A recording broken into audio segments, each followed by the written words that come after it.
Mr. Otto, can you hear me?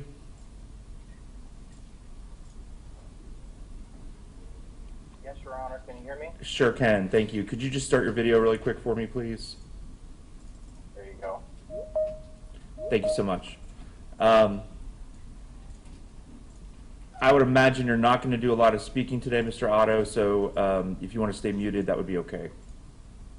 If something's wrong with your screen, Chris? Oh, no. No, you're better. Okay. Okay. It's okay. I'm sorry. I meant Mr. Otto. I beg your pardon. No problem. I get it. Okay, let's go ahead and let just Ms. Kulpak in.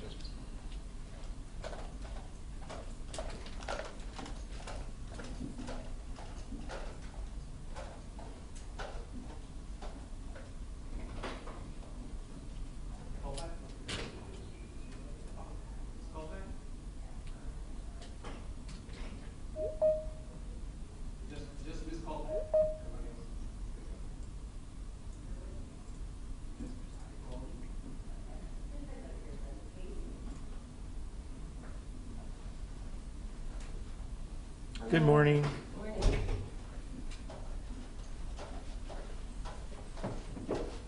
Good morning.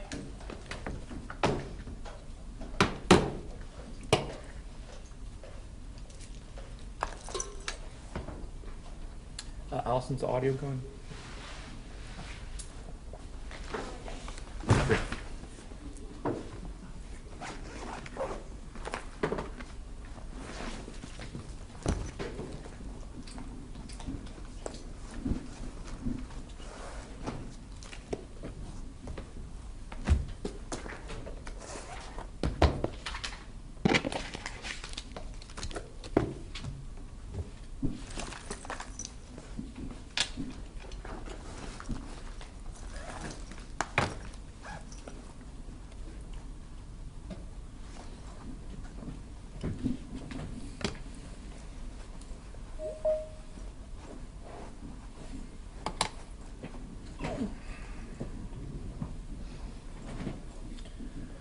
Okay, sorry we're running a little late. For our audio, we are here in case number 24 DR-553. The case style is Christopher Oddo and Krystle Kulpak. Present in my hybrid courtroom are the parties. I've got Ms. Kulpak here in person. I've got Mr. Oddo here virtually, and then I do have Attorney Amanda Jacobson, who's representing Mr. Oddo. Ms. Kulpak is appearing pro se. Ms. Kulpak, I have a bunch of people in the virtual waiting room, and I know you brought some folks with you today. So most court proceedings are open to the public. I think you've been in my courtroom before on a family law case, but for domestic violence proceedings, they work a little different. A judge has discretion in order to exclude folks from a courtroom when we're talking about domestic violence issues, especially involving minor children, and I'm going to be exercising that discretion today. I don't think this is going to be a terribly long hearing. I have a couple questions for you about just the legal issues involved in your case, and then we're going to go from there. So Ms. Kulpak, Ms. Jacobson, any preliminary matters we need to address before we jump into the motion? Yes. Okay. I need to make sure my ADA accommodations Not are for in me, place. Your Honor. Okay, no problem. So how can I help you with that? First, I need to make sure the transcription for Microsoft Teams is on and recording. And I need that transcript emailed to me right after the hearing. This Okay. is what we had agreed upon. Sure. I Yeah, so did you hear her, Ms. Jacobson? Not at all. Okay, would you mind standing at the podium? Is Yeah, that that's fine. inconvenient for you? Yeah, should I bring my stuff or can I go back and Well, forth? I just want to see if the microphone works. So if you can stand at that podium, just say something, see if Ms. Hello? Jacobson. Can you hear me? Can you hear better? No. No? I didn't hear anything. Okay. Try saying something now. Hello? Hello? Any better? I mean, it's silence. It's Okay. It's not like even low talking. Okay. Joe, it's got to be the microphone, and it might be tied to this for the audio. My microphone's actually active, so that's probably why Ms. Jacobson can hear me. Just give us a second, Ms. Jacobson. Thank you. Put it all the way up. Ms. Kulpak, mind saying something? Hello? How's that better, Ms. Test. Jacobson? Can you hear it all? No.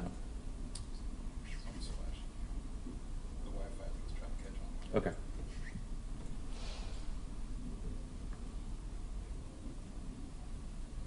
Sorry, Ms. Jacobson, we're trying to get through this. I know you got mediation. It's okay, I've notified the mediator.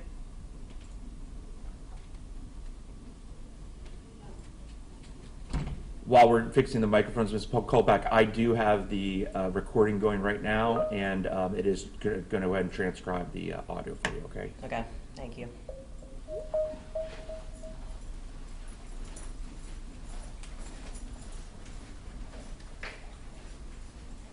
Let me see if I'm getting echo again. I'm not. Whatever we had going this morning, Joe, is what we probably should have had going. I don't think that's working either. That's probably the magic device here. Yeah. Never mind, it's flashing Wi-Fi, like it's trying to catch you. I'm shut it off and turn it back on. Okay. Sorry, Ms. Jacobson, give us a second.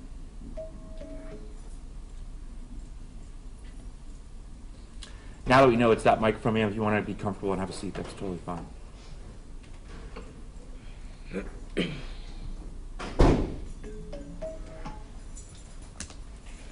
While Joe's working on this, Ms. Jacobson, I'm just going to work with Ms. Kulpak to see if there's any other preliminary matters. I'm going to repeat what she's telling me, just so you are hearing the same thing, okay? So I've addressed the fact about the transcript. Yeah.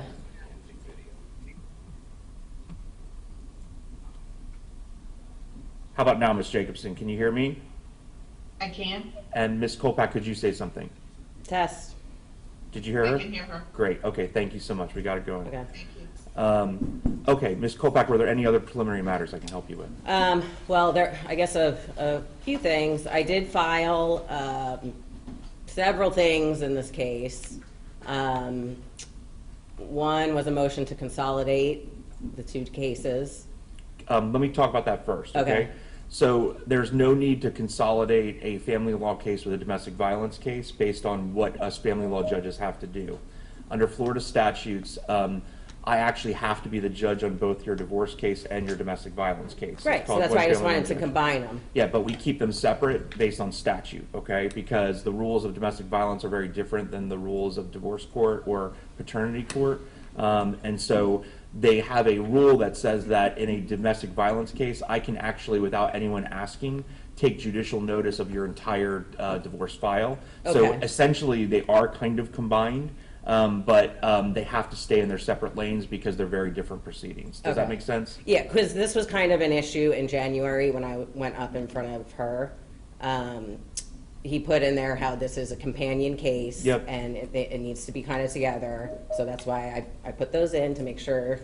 And I put in for you judicial notice, or to do a judicial review of the entire case. I don't know if you did or not. I actually took an hour last night and reviewed both files. Well, this is from 2017. I understand. This is It's a lot. Yeah, a yeah, lot. yeah. I know it is. And I did put that in months ago. But, and then I did file a few other things, the judicial notice and demand for due process. Okay. I reviewed all that. The motion that we're hearing today are those July 6 motions to dissolve.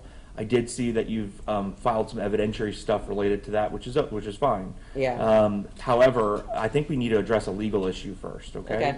So I took a lot of time to review your motions. They're essentially two, right? You've got a memorandum of law that you filed on July 6, 2025.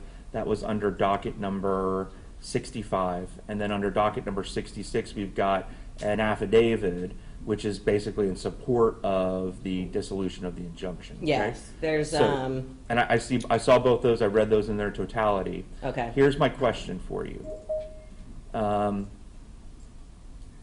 When I review both of those, this case was filed in February of 2024. When I look at the affidavit that you filed in support of this,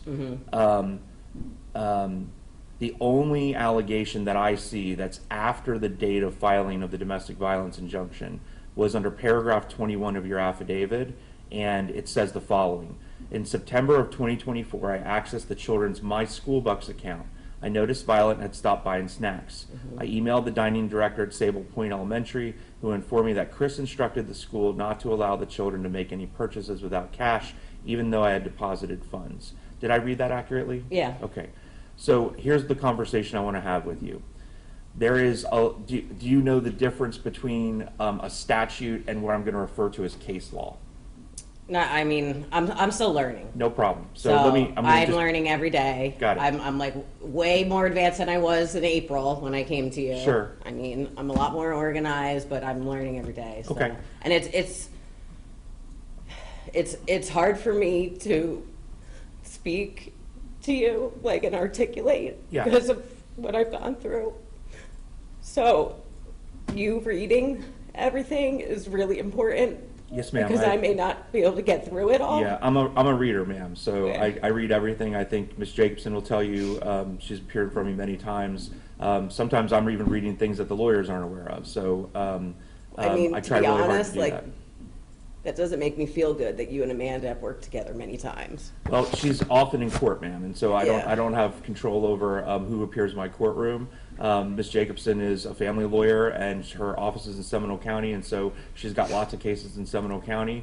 I'm sure she would tell you that there's been many times where I've ruled against her, and she probably wasn't very happy with me. Okay, so I want to talk to you though about this case. Okay, so us judges have to follow two things. Okay, when we say what the law is, we have to follow statutes. Those are the laws that our legislature Yes, passed. yeah. Okay, and then there's something called case law. It's also Yes. referred to as stare decisis. Okay, the case law is created by appellate court judges. So in Florida, we have 3 levels of courts, or 4. We've got county court, we've got circuit court, and then we've got appellate courts. And the appellate courts are our District Court of Appeal and our Florida Supreme Court. Okay, we are in the 5th District Court of Appeal. Yes. And when someone thinks that I messed something up, they can file an appeal. Yes, That I've- appeal goes up to the yes. 5th DCA, and the 5th DCA has a couple options. They can say, Judge Sprazinski, you got it right, and we don't need to tell anyone else anything about why you got it right. And when they do that, it's called per curiam, okay? When they say, Judge Sprazinski, you got something wrong, they can either just blanket reverse me and not tell me why I'm being reversed. Yes. But most of the time, if a judge is being reversed, they will actually write an opinion. And so it's essentially them telling all the other trial judges, hey, Judge Sprazinski got this wrong, but we think it's so important to tell you why. And once they tell us why, all the other judges in the 5th DCA are bound by that precedent, okay? Yes, okay. And that's how we help, that's what helps us interpret our laws. Right. Because there might be an issue with the interpretation of a piece of language in a statute, and the district court will tell us, trial judges, you didn't interpret that right, you need to interpret it this way, okay? So there is a case out of our 4th DCA which is good precedent, and if there are, and there are cases in the 5th that stand for this proposition earlier, but this is like the most recent version of that, okay? This case came out on October 18, 2023. I'm going to read it. I'm not going to read the whole case, but I'm going to let you know the site. The site is Sheer Mohammed. It's spelled SheerMohammed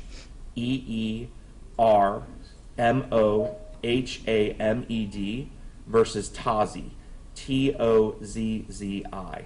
The site for this, so if you wanted to look it up on the internet through Westlaw or LexisNexis or one of the research tools, is 373 Southern 3rd 355, and that is a 4th District Court of Appeal case. It came out in October 18, 2023, so it's very new law, okay? So in order for me to dissolve an injunction, here's what the 5th DCA says, and actually this case cites the 5th DCA, okay? I'm going to read now from the opinion. It says, for a movement to be entitled to obtain relief on a motion to modify or dissolve a domestic violence injunction, the movement must prove a change in circumstances. That case was Reyes versus Reyes. Reyes is spelled R-E-Y-E-S. The site for that is 104 Southern 3rd 1206. It's a 5th DCA case from 2012. The opinion goes on to say also, and by analogy, a person seeking an extension of a domestic violence injunction must present evidence from which a trial court can determine that a continuing fear exists and that such fear is reasonable based on all the circumstances. They cite to a case called Alkery. Further, on one party's request to subject another party to an examination, the party submitting the request has the burden of showing good cause. So in order for me to dissolve or modify an injunction, or for me to extend an injunction, there are special things I need to find under Florida law. And here it says, for a movement to be entitled to obtain relief on a motion to modify or dissolve, you must show me a prove and change circumstances. When I look at your pleadings that you filed, Mr. Kulpak, there's nothing that you pled that has changed since the issuance of the injunction. I did read this in detail, okay? And it is really focused on things that happened way before the injunction was issued and things involved in your family law case. So as a matter of law, we don't even get into the evidence today. Your motion's legally insufficient for me to go ahead and dissolve the injunction, okay? You have to plead something that would show me that indeed you're going to prove to me that there's been a substantial change since the issue of the injunction that would allow me to dissolve did. it. Okay. Many changes. Would I've you- done everything would that you- I was supposed to do with the final judgment, Would and you that's like, what, would you like to show me in the two things you filed on July 6th where that is? July 6th. Yes, ma'am, what? that's the motions that we're here on today. It's a memorandum of law and an affidavit supporting your request to dissolve the injunction. No.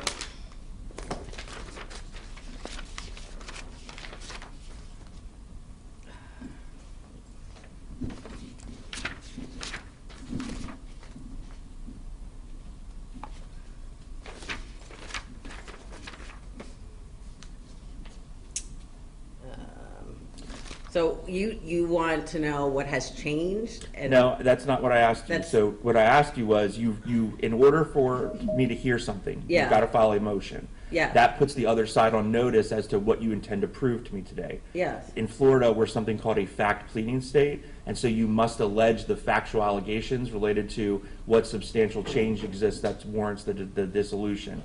When I look at the two documents you filed on July 6th, which is what we're here on, these are the motions requesting that that the injunction be dissolved. On July 6th, but I filed this back in October. Okay, so. So I actually filed in October. That was the injunction, and then I went in front of Judge Herr, and he told me to come back with an attorney, which I have no money, so I can't come back with an attorney. And also, they've all screwed me over. So I feel like I've done what I've needed to do. So let me take a look at this one. I did review this one as well last night. You have the memorandums of law, you have my affidavits, I have all my evidence that I was going to present today. So hold on, so let's move, so let me talk about what I saw in October, okay? So it says here, I would like this injunction to be removed due to myself not getting a fair hearing. That's an appellate issue. It has nothing to do with a substantial change that would allow for a dissolution of the injunction, okay? The next allegation. Also, since the filing of the injunction, there has been zero contact between myself and my two children. That is change. Okay. That is change. That's my Ma'am, children. Ma'am, please don't interrupt me, okay? I'm having a conversation Okay. with you about what Florida law says about your allegations. So because, like you said, we have the companion family law case, there's a case out of the 3rd District Court of Appeal called Spano versus Spano. What Spano stands for, the proposition for, is you do not let a domestic violence injunction become the primary forum where we address time sharing, okay? That's We do what's that- happened. She took my entire rights away, everything away with an injunction that I wasn't even present at. I had no due process. My ADA advocate was there and spoke to Judge Stacy about it, and Judge Stacy was the one who decided to just continue without me. And she's done this to me multiple times, and I am going to sue her federally. Okay. I already So- am in the process. Fine. Same with Amanda. That's why I put that intent in. And this injunction should have never been put on me. Okay. It should be a void injunction. All of I those shouldn't even have issues to- are for the appellate court. They're not what we're here on today. If I may finish what I'm telling you, anything related to time sharing, we need to address in your other case, not this case, okay? Pursuant to How can Spano. how can I address time sharing when I have this injunction on me? I'm telling you, the way you do it is file a motion in the family law case to say, Judge, I'm an appropriate person to have time sharing now. You can show me why you're an appropriate person to have time sharing now. You got to show for me the substantial changes under Florida law, because there are two tests. There's one in domestic violence court. There's also one in the family law case. Those are two separate tests, but they both involve substantial changes. So let me move on to what I'm reading here. Okay. They have a sister that they've never met who just turned 1. She has the right to have a relationship with her brother and sister. Again, that has nothing to do with the domestic violence statute and what would constitute a substantial But change. it has to do with my constitutional rights. It has to do with Florida Chapter 61. But and whether those laws don't trump the Constitution. So, ma'am, this is not federal court, okay? We are bound here by the United States Constitution, the Florida Constitution, and Chapter 61, okay? The other problem, though, is that none of this information is contained in your memorandum of law, okay? Let me keep reading from this motion. This injunction has caused severe trauma on myself and my family to the point it affects my everyday living. The substantial change that must be pled has to do with the violence. It has nothing to do with... There was no violence. That's an appellate issue. There's no violence. I understand. That would be an appellate issue to have addressed at the time that your initial I injunction was was issued. in such distress. You have no idea, since my children were taken from me. I understand. For no reason. I understand Because that's your I position. reported child abuse. And then they twisted it around that I alienated my ex. He alienated himself by abusing my children. He's still abusing my children to this day. I have police reports of him abusing my children as recent as February of this year. My son wants to kill himself because of his father. This is very serious. This injunction needs to come off. So what I'm telling you, ma'am, is based on my review of the docket, your motion's legally insufficient. It hasn't pled an appropriate substantial change, and I'm referring to the Shiromed case and Ray's. I've given you the citations for both. Now that you know what the law is, okay, if this is without prejudice, so if something actually has changed since the issuance of the injunction, Everything has changed. My entire life has changed. I'm lucky to be alive right now and not dead. then if you'd like to go ahead and plead an appropriate change in writing, so it gives Ms. Jacobson notice as to what the basis of the change is, I'd be happy to consider it at that time. But based on what you filed on July 6th and on October 24th, both are legally insufficient as a matter of law. And So I'm gonna be denying why both. would you give me a hearing date if you thought that? Because you're entitled to one and you asked for one. So you brought me here just to deny me? I brought you here for you to have a hearing because you're entitled to a hearing. I disagree with that. Okay.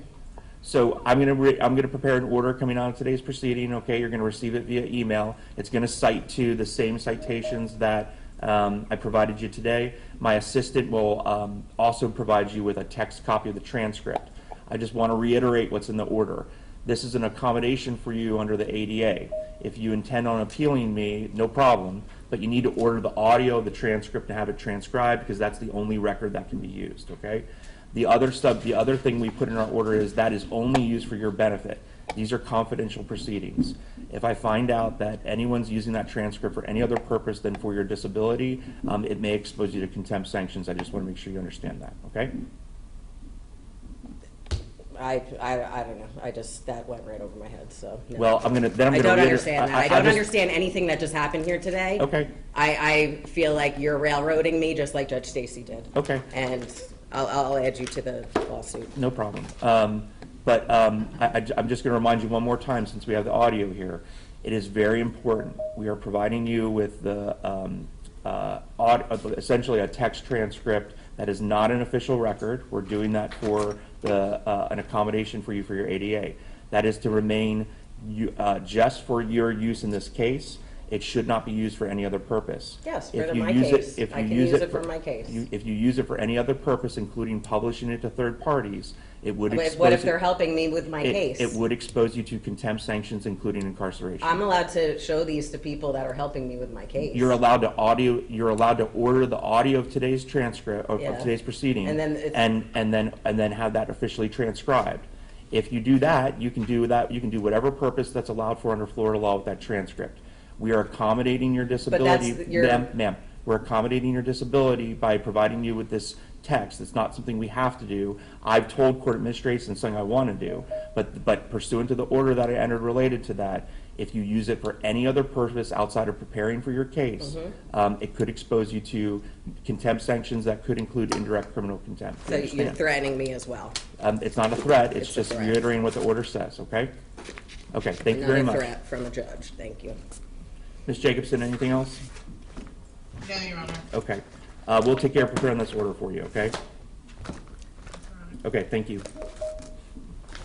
You Okay, guys are guys, destroying families and children. if you guys want to destroying. start checking people in, that'll be fine. Blood's on your hands when something happens to my children. It's already escalating. It's been escalating for years.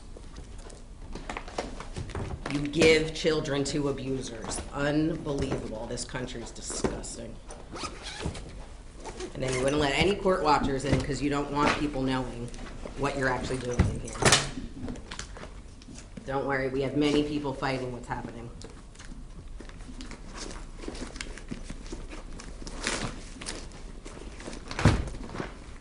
Hope you're proud of yourselves.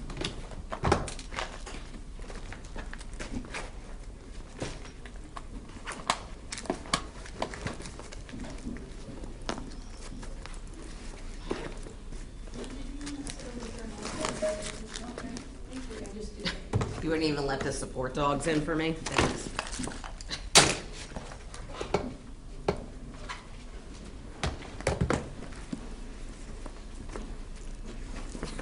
You wouldn't let me read anything I prepared. You should read this book, Framed. This is about women and their stories that have been just like me. Children taken. I'm unpacking.